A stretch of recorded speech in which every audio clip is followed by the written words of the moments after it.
সারা দেশের সাথে মানিকগঞ্জ নবীন সিনেমা হলে মুক্তি পেয়েছে মুজিব একটি জাতির উপকার চলচ্চিত্রটি। স্বাস্থ্যমন্ত্রী জাহেদ মালিকের ছেলে রাহাত মালিক শুভ্রর নির্দেশনায় সদর উপজেলা শ্রমিক লীগের শতাধিক নেতাকর্মী এই চলচ্চিত্র দেখে বঙ্গবন্ধুর আদর্শে দেশ বিনির্মাণে প্রত্যয় ব্যক্ত করেন। মানিকগঞ্জ প্রতিনিধি ওহিদুর রহমান রানার তথ্যচিত্রে ডেস্ক রিপোর্ট জানাচ্ছেন অনুপ নাসির।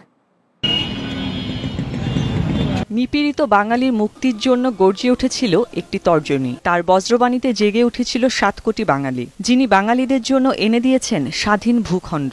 নিজের মতো করে এগিয়ে চলার পথ দেখিয়েছেন জাতির পিতা বঙ্গবন্ধু শেখ মুজিবুর রহমান। তার জীবনী নিয়ে নির্মিত হয়েছে চলচ্চিত্র মুজিব একটি জাতির উপকার। সিনেমাটি দেখতে মানিকগঞ্জের শ্রমিক লীগ নেতাকর্মীদের ভিড় ছিল চোখে পড়ার মতো। চলচ্চিত্রটি দেখে বঙ্গবন্ধু শেখ মুজিবুর রহমানের আদর্শকে ধারণ করে সামনের দিকে এগিয়ে যাওয়ার প্রত্যয় ব্যক্ত করেন নেতাকর্মীরা। মুজিব ছবি দেখলে পরেই বুঝতে পারবে যে বাংলাদেশ কি, সোনার বাংলাদেশ কি জিনিস। মুজিবরের ছবিটা দেখে অনেক আনন্দ পেয়েছি। সে আনন্দ সংগ্রাম করে এই বাংলাদেশ, সোনার বাংলাদেশ গড়ে দিয়ে গেছেন। মুজিবর কোনোদিন দেখি নাই, কিন্তু তার ছবি অনেক ভালো লাগছে।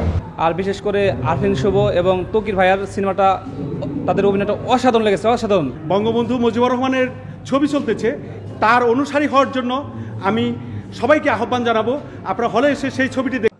বঙ্গবন্ধুর আদর্শে দেশের সেবা করার প্রত্যয় ও সকলকে মুজিব সিনেমা দেখার আহ্বান জানান জাতীয় শ্রমিক লীগের এই নেতা। স্বাধীনের পরে আমাদের জন্ম, আসলে তার ইতিহাস আমরা আজকে দেখব, সেই ধ্যানে আমরা চলব, মানুষের পাশে আমরা চেষ্টা করব, তার মতো যেন আমরা রাজনীতি করতে পারি। বাংলাদেশ ও ভারতের যৌথ প্রযোজনায় সিনেমাটি পরিচালনা করেছেন ভারতের খ্যাতিমান নির্মাতা শ্যাম বেনেগাল।